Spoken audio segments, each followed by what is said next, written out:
Back to news. ఢిల్లీలో ప్రధానమంత్రి నరేంద్ర మోదీతో తెలంగాణ బీజేపీ ఎమ్మెల్యేలు సమావేశం కాబోతున్నారు. రాష్ట్రంలోని తాజా రాజకీయ పరిస్థితులపై ప్రధానికి వివరించబోతున్నారు వాళ్ళు. గత కేసీఆర్ ప్రభుత్వం చేసిన అవినీతి అక్రమాలను ప్రధాని దృష్టికి తీసుకువెళ్లబోతున్నారు. అధిష్టానం నిర్ణయం మేరకు అధ్యక్ష ఎన్నికపై అందరూ కూడా చూసి నడుచుకుంటారని తెలిపారు. ప్రతిపక్ష నాయకుడికి కేసీఆర్ ఫామ్ హౌస్ కు పరిమితమయ్యాడని మండిపడ్డారు బీజేపీ ఎమ్మెల్యేలు. మరింత సమాచారాన్ని మా ప్రతినిధి శివ అందిస్తారు. తెలంగాణ బీజేపీ ఎమ్మెల్యేలు ఢిల్లీ పర్యటనకు వచ్చారు. ప్రధాని నరేంద్ర మోడీని కలిసి తాజా రాజకీయ పరిస్థితులపై ప్రధానికి వివరించబోతున్నారు. అంటే ఎటువంటి అంశాలను ప్రధాని దృష్టికి తీసుకువెళ్లబోతున్నారనే అంశాలపై మనతో మాట్లాడేందుకు బీజేపీ ఎమ్మెల్యేలు ఉన్నారు. వెంకటరామరెడ్డి గారు, అలాగే రాకేష్ రెడ్డి గారు, మరోవైపు రాజా సింగ్ గారు, ఇతర ఎమ్మెల్యేలంతా కూడా ఢిల్లీ పర్యటనకు వచ్చారు. ప్రజెంట్ ఏం జరగబోతుంది, ప్రధాని నరేంద్ర మోడీతో ఏ అంశాలపై చర్చించబోతున్నారనే అంశాలపై వారితో మాట్లాడుతున్నారు. సార్ చెప్పండి, ఢిల్లీ పర్యటనకు వచ్చారు, మొత్తం ఎమ్మెల్యేలంతా, ఎంపీలు కూడా కలవబోతున్నారు. ఎటువంటి అంశాలను ప్రధాని దృష్టి తీసుకెళ్ళబోతున్నారు?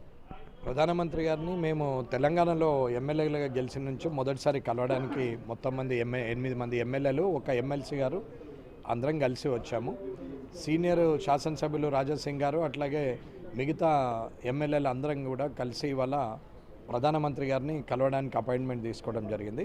తెలంగాణ రాష్ట్ర ప్రభుత్వం అవలంబిస్తున్నటువంటి వైఖరి కానీ, వారు చూపిస్తున్నటువంటి నిర్లక్ష్య వైఖరి కానీ, అబద్ధాలు మోసాలు ఏవైతే ఉన్నాయో అవన్నీ ప్రధానమంత్రి గారికి వివరించాలని ఆలోచిస్తున్నాం. రుణమాఫీ విషయం కావచ్చు, రైతు భరోసా కావచ్చు, వారు ఇచ్చిన 6 గ్యారెంటీలు కావచ్చు, అలాగే అక్కడ ఉన్నటువంటి పనుల విషయంలో కానీ నాణ్యత లేకుండా మాట్లాడము, మాటలు అన్పార్లమెంటరీ కానీ, అక్కడ ఉన్నటువంటి అడ్మినిస్ట్రేషన్ మొత్తము కుప్పగూలిపోతున్నది.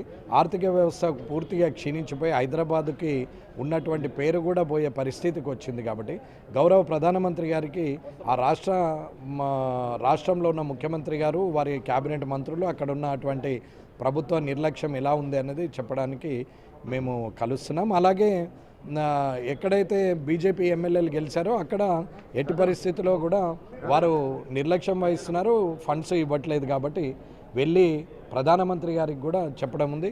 బీజేపీ ఎమ్మెల్యేలు ఎక్కడైతే గెలిచారో అక్కడ అభివృద్ధి కాకుండా చూస్తున్నారు, వారు పక్షపాత వైఖరి అవలంబిస్తున్నారు అనేది మేము ప్రధానమంత్రి గారికి తెలియజేస్తాం. మనతో రాకేష్ రెడ్డి గారు ఉన్నారు. సార్ చెప్పండి, ఎటువంటి అంశాలను సార్ చెప్తున్నారు? కాంగ్రెస్ వ్యతిరేక విధానాలను ప్రధాన దృష్టి తీసుకువెళ్తున్నారు అంటారు. మరొక అంశం అధ్యక్ష మార్పు గురించి కూడా ప్రధానంగా చర్చ జరుగుతుంది. వెంకటరామరెడ్డి గారు, మీరు చెప్పండి, మీరు కూడా ఈ అధ్యక్ష రేసులో ఉన్నట్లు కూడా ప్రచారం జరుగుతుంది. ఆ విధంగా ఏమన్నా మంత్రాలు జరుపుతున్నారా? అధ్యక్షుని కోసం అడగడానికి ఎవరం రాలేదండి. మేము అక్కడ ఉన్నటువంటి తెలంగాణ రాష్ట్ర ప్రభుత్వ నిర్లక్ష్య వైఖరి గురించి తెలియజేయడానికి వచ్చాం. అధ్యక్ష రేసులో అందరూ ఉంటారు, ఆశపడడంలో తప్పు లేదు. సమర్థంగా రేపొద్దున పార్టీని ప్రభుత్వం ఏర్పాటు చేసే దిశగా పయనింపజేయాలనే నమ్మకం ఉన్న ప్రతి వ్యక్తి అధ్యక్షుడు అడగచ్చు. మాజీ ముఖ్యమంత్రి కేసీఆర్ గారు ప్రతిపక్ష హోదా ఉంది, కానీ ఆయన సభకు రావడం లేదు. మీరు ప్రజా సమస్యల గురించి ప్రభుత్వంపై కంప్లైంట్ చేయడానికి ప్రధాని కలుస్తున్నారు, కానీ ప్రధాన ప్రతిపక్షంగా ఉన్న కేసీఆర్ నాయకుడు మాత్రం, ప్రతిపక్ష నాయకుడు మాత్రం రావట్లేదు. మేము ముఖ్యంగా ప్రధానమంత్రిని కలవడానికి ముఖ్య కారణం ఏంటంటే, మహారాష్ట్ర ఎన్నికలలో ఘన విజయం సాధించినందుకు ప్రధానమంత్రి గారికి శుభాకాంక్షలు జరపడానికి, మరియు రాష్ట్రంలో మధ్యతరగతి పేదల మీద ఒక ఉక్కుపాదం మోపుతున్న రేవంత్ సర్కార్, అంటే హైడ్రా కావచ్చు, మూసీ కావచ్చు, అదొక వాళ్లకు కాంగ్రెస్ ప్రభుత్వానికి డబ్బులు బ్లాక్మెయిల్ చేయకుండా వేలాది ప్రజల ఇల్లు నేలమట్టం చేస్తున్నారు. అదొక ప్రధానమంత్రి దృష్టికి తీసుకురావటం, మరీ ముఖ్యంగా ఏదైతే మహారాష్ట్రలో అయితే కార్యాచరణ వల్ల ఇంత ఘన విజయం సాధించారో, ఇక తెలంగాణలో కూడా దానికి సమాయత్తం చేసి పార్టీ శ్రేణులని రాబోయే ప్రభుత్వం ఎట్లా ఏర్పడాలనేది కూడా చర్చలు చేయడానికి వచ్చినాం మేము ప్రభుత్వం. BJP fire brand Raja Singh ఇటు ఏదైనా నచ్చిన అంశం ఉంటే స్వపక్షంపై కూడా విమర్శలు చేసే ధైర్యం ఉన్న వ్యక్తి. గతంలో కూడా తనపై విధించిన సస్పెన్షన్ వేటును కూడా రాజా సింగ్ లేకపోతే బీజేపీ లేదు అనే విధంగా కూడా ఆయన అందరి ఆదరణ, అంటే కంటిన్యూగా గెలుస్తూ వచ్చారు. బీజేపీలో అంత సముచిత స్థానం ఉంది. ఈ నేపథ్యంలోనే రాజా సింగ్పై ఉన్న సస్పెన్స్ కూడా ఎత్తేసి మళ్ళీ టికెట్ను కేటాయించింది అధిష్టానం. ప్రజెంట్ మనతో రాజా సింగ్ ఉన్నారు, వారిని అడిగి మరింత సమస్యలు తెలుస్తుంది. సార్, ప్రజెంట్ తెలంగాణలో పాలన సంబంధించి ఫిర్యాదు చేయడానికి వచ్చామంటున్నారు. మరోవైపు అధ్యక్ష రేసులో కూడా చాలామంది పోటీలో ఉన్నారు. దీనిపై మీరేమంటారు? మీరేమన్నా అధ్యక్ష రేసు గురించి ఏమన్నా, అధ్యక్ష పదవి గురించి ఆశిస్తున్నారా? లేలే, ఎప్పుడు కూడా నేను అధ్యక్ష పదవి నేను ఆశించలే, నేను అడగను కూడా. ఎందుకంటే నా కార్యక్రమాలు యావత్ భారతదేశంలో ప్రతి ఒక్క స్టేట్లో ధర్మం పట్ల ఒక ప్రచార కార్యక్రమం నేను తీసుకున్నాను. ఆ ప్రచారంలోనే నాకు ఎక్కువ సమయము అవుతుంది. అందుకోసం అధ్యక్ష పదవి గురించి ఎప్పుడు కూడా ఆలోచన చేయలేదు. అదేవిధంగా ఇవాళ తెలంగాణలో ఏ విధంగా తెలంగాణ ప్రజలకు ఇబ్బంది పడుతున్నారు తెలంగాణ ప్రజలు, రేవంత్ రెడ్డి గారు ఖాళీ మాటలకే పరిమితం అయినారు, పేపర్కే పరిమితం అయిపోయినారు. అన్ని విషయాలు మోదీ గారి దృష్టికి తీసుకొని రావాలని అందరు ఎమ్మెల్యేస్ అనుకున్నారు. అదేవిధంగా కొత్త ఎమ్మెల్యేస్ కూడా గెలిచిన తర్వాత మోదీ గారు దర్శనం చేయలేదు. ఆ దర్శన కార్యక్రమం కూడా ఇవాళ పెట్టుకున్నాం. మరొకటి ఎన్నికలు ముగిసిన తర్వాత అంటే ప్రతిపక్ష హోదా ఉన్న బీఆర్ఎస్ అధినేత కేసీఆర్ ప్రతిపక్ష నాయకుడిగా అసెంబ్లీ సమావేశాలకు వచ్చి ప్రజా సమస్యలపై ఏమే విధమైన పోరాటం చేయట్లేదు. కానీ వారి కుమారుడు మాత్రం బయట ఉండి ఇటు ప్రధాని నరేంద్ర మోడీ పైన ఇటు కాంగ్రెస్ పైన విమర్శలు చేస్తున్నారు. కేవలం ఇప్పుడు కేసీఆర్ గారు బయటికి ఎందుకు వస్తలేరు, అసెంబ్లీకి ఎందుకు వస్తలేరు అది అర్థమైతలేదు. ఆయన బయటికి రావాలి. ఇప్పుడు ఫామ్ హౌస్లో కూర్చొని స్టేట్మెంట్ ఇస్తే అది కాదు కదా. మీరు బయటికి రండి. మీరు అసెంబ్లీ ఇప్పుడు 9th నుంచి అసెంబ్లీ నడుస్తుంది, దాంట్లో వచ్చి మీరు మాట్లాడండి. ప్రతి ఒక్క క్వశ్చన్కి జవాబు ఇచ్చే మాకు బలం ఉంది, మా దగ్గర ఆధారం ఉంది. అన్ని విధాలుగా మేము కూడా కౌంటర్ ఇచ్చే సత్తా అయితే మాకు ఉంది. ఈ అధ్యక్ష మార్పు గురించి ఎప్పటి వరకు అధ్యక్షుని ఫైనల్ చేసే అవకాశం కనిపిస్తూ ఉంది?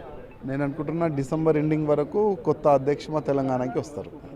ఈ జాతీయ అధ్యక్ష మార్పు గురించి ఏమన్నా చర్చ జరుగుతుందా? ఎవరికి అవకాశం ఉందంటారు? ఇప్పుడు దాదాపు చాలా మంది రేస్లో అయితే ఉన్నారు, కానీ అది కేంద్రం డిసైడ్ చేస్తుంది ఎవరికి చేయాలని. సీఎం రేవంత్ రెడ్డి ఢిల్లీ పర్యటనపై పలు విమర్శలు వస్తున్నాయి. అంటే వెళ్తున్నారు తప్ప నిధులు అనేది ఇవ్వటం లేదు అనేది, కేంద్ర ప్రభుత్వం నిధులు ఇవ్వటం లేదు, కేవలం వెళ్ళి కలిసి వస్తున్నారంటూ బీఆర్ఎస్ విమర్శలు చేస్తోంది. మరోవైపు ప్రతిగా ఇటు కాంగ్రెస్ కూడా కవిత గురించి మీరు ఢిల్లీ వెళ్ళి వారితో మాట్లాడింది కేవలం పర్యటనకు బెయిల్ కోసం వెళ్ళారనేది ప్రధాని చెప్తున్నారు. అంటే బీజేపీ ఎందుకు నిధులు విడుదల చేయడం లేదనేది ప్రధాన సమస్య. ఇప్పుడు భారతీయ జనతా పార్టీ కాంగ్రెస్లు పైసలు ఇవ్వాలి, భారత ప్రభుత్వం తెలంగాణ ప్రభుత్వానికి పైసలు ఇస్తుంది. తెలివి ఉండాలి ఆ మాటలు మాట్లాడేటానికి. వాళ్ళు 10 ఏళ్ళ అధికారంలో ఉన్నారు కదా, 10 ఏళ్ళ అధికారంలో ఉన్నప్పుడు కేంద్రం ₹1 ఇవ్వలేదా? వాళ్ళు అడగకుండా మేము ఇస్తాం పైసలు. వాళ్ళకి తెలివి ఉన్నా లేకున్నా కేంద్రం నుంచి పైసలు వస్తాయి. ఇప్పుడు నిన్న వాళ్ళు కొబ్బరికాయలు కొట్టినటువంటి అంగన్వాడీ స్కూళ్ళు, వాళ్ళు కొబ్బరికాయలు కొట్టిన గ్రామ పంచాయతీ భవనాలు, వాళ్ళు కొబ్బరికాయలు కొట్టిన సీసీ రోడ్లు, ఇవన్నీ ఎన్ఆర్ఈజీఎస్ కింద, జాతీయ ఉపాధి హామీ పథకం కింద భారత ప్రభుత్వం రాష్ట్రాలకు ఇస్తూ ఉంది. 10 ఏళ్ళు పాలించిన వాళ్ళకి కంప్యూటర్లలో మేమే గొప్పలం యువరాజులం అని చెప్పుకునేటోళ్ళకి ఆ మాత్రం తెలియకపోతే, కేంద్రం రూపాయి ఇవ్వకపోతే రాష్ట్రంలో ఏముందని నడుస్తూ ఉంది. రాష్ట్రం దగ్గర ఉన్నటువంటి ఆర్థిక స్థితిగతులు ఏంది? అందుకని 10 ఏళ్ళు చేసిన మీ నాయనని పోయి అడుగు, కేంద్రంకి వెళ్ళి పైసలు వస్తున్నాయా వస్తలేవో అడుగు. లేకపోతే బడ్జెట్ ఇచ్చినప్పుడు మేము చెప్పినాం ఎన్ని పైసలు ఇచ్చినాం ఎన్ని పైసలు ఇవ్వలేదని. మళ్ళీ ఒకసారి చెప్పమంటే చెప్తాం. ఇదే తెలంగాణ భవన్ కాడికి వస్తే నరేంద్ర మోడీ గారు అధికారంలోకి వచ్చిన గత 10 ఏళ్లలో ఏమి ఇచ్చినాం, ఇప్పుడు కాంగ్రెస్ ప్రభుత్వం అధికారంలోకి వచ్చిన ఈ 12 నెలల్లో ఏమొచ్చినాయి కేంద్రం నుంచి రాష్ట్రానికి అనేది మేము చెప్పడానికి సిద్ధంగా ఉన్నాం. అది తెలిసి తెలియక కావాలని ఏదో ఒకటి మాట్లాడేటువంటి న్యూసెన్స్ చేసేటువంటి వ్యక్తులకి ప్రజలు సమాధానం చెప్పారు మొన్న, భవిష్యత్తులో మళ్ళీ ఒకసారి కూడా సమాధానం చెప్పారు. 10 సంవత్సరాలు ప్రభుత్వం తర్వాత ప్రతిపక్ష హోదా ఇచ్చారు తెలంగాణ ప్రజలు, కానీ అసెంబ్లీకి వచ్చి ప్రజా సమస్యలకు పోరాడకుండా ఫామ్ హౌస్కి పరిమితమయ్యారని ఒక విమర్శ కేసీఆర్పై ఉంది. కేటీఆర్ మాత్రం ఇష్టానుసారం మోడీ పైన ఇటు కాంగ్రెస్ పైన విమర్శలు చేస్తున్నారు. సో ఆరిపోయే ముందు దీపం వెళ్తురు ఎక్కువ ఇస్తుందని అయ్యపోయి ఫామ్ హౌస్లో కూర్చుంటే కొడుకు ఎగిరెగిరి పడతా ఉన్నాడు. అంతకుమించి అక్కడ ఏం లేదు. అక్కడ ప్రజలు ఎప్పుడైతే టీఆర్ఎస్ బీఆర్ఎస్ అయిందో బీఆర్ఎస్కి సిఆర్ఎస్ ఇచ్చిరని నేను చాలాసార్లు చెప్తా ఉన్నా. Compulsory retirement scheme. వాళ్ళు ఎంత ఎగిరినా ఎన్ని గల్లీలు తిరిగినా ఏం చేసినా అటు అయ్యరాడు ఇటు కొడుకురాడు ఎవరు వచ్చేది లేదు. బీఆర్ఎస్కి సిఆర్ఎస్ ఇచ్చిరు ప్రజలు. That will continue. ఏదో వాళ్ళు ఆగమాగం 40-30 మీడియా ఛానల్ కొనుక్కొని ఏదో చేసి ఆగమాగం చేసి డబ్బులు ఖర్చు పెట్టుకుంటున్నారు, ఇల్లీగల్గా సంపాదించుకున్న డబ్బులు తప్పితే వాటితోటి జనం గుండెల లోపల వాళ్ళకి స్థానం ఉంటుందని నేను అనుకోను. మళ్ళీ వచ్చేది మా ప్రభుత్వమే అంటూ కూడా కేటీఆర్ అంటున్నారు. ముఖ్యమంత్రి కాబోతున్నారు. ఉండేది ఎవడు పోయేది ఎవడో తర్వాత చూద్దాం. ఇంకా 4 సంవత్సరాలు ఉంది ఎలక్షన్లకి. ఉండేది ఎవరు పోయేది ఎవరు చూసుకొని అప్పుడు ఆలోచించుకుందాం. మొత్తంగా చూసుకుంటే తెలంగాణ బీజేపీ ఎమ్మెల్యేలు ఎంపీలందరూ కూడా ఢిల్లీలో మకాం వేశారు. ఇటు ప్రధాని నరేంద్ర మోడీని కలిసి రాష్ట్ర సమస్యలను వివరించడంతో పాటు రాష్ట్రంలో పార్టీ బలోపేతానికి చేయాల్సిన కృషి, ఎటువంటి అంశాలను ప్రజల్లోకి తీసుకువెళ్ళాలి, ఇటు ప్రభుత్వం సంబంధించి కానీ గత ప్రభుత్వ వైఫల్యాల గురించి కానీ ప్రజలకు ఏ విధంగా వెళ్ళి పార్టీని బలోపేతం చేయాలనే అంశాలపై ప్రధానంగా ప్రధాని నరేంద్ర మోడీని కలిసి వివరించబోతున్నాము, ఆయనతో మాట్లాడబోతున్నామని చెప్తూ ఉన్నారు. మరోవైపు ఇటు కేంద్ర మంత్రి కిషన్ రెడ్డి, రాష్ట్ర బీజేపీ అధ్యక్షులు కిషన్ రెడ్డి నివాసంలో ఇటు ఇన్ఛార్జ్ బీజేపీ వ్యవహారాల ఇన్ఛార్జ్ సునీల్ బన్సల్ ఇద్దరితో కలిసి పార్టీ వ్యవహారాల గురించి కిషన్ రెడ్డి నివాసంలో కూడా సమావేశం కాబోతున్నట్లుగా తెలుస్తోంది. కెమెరామెన్ సాయితో శివ, బిగ్ టీవీ.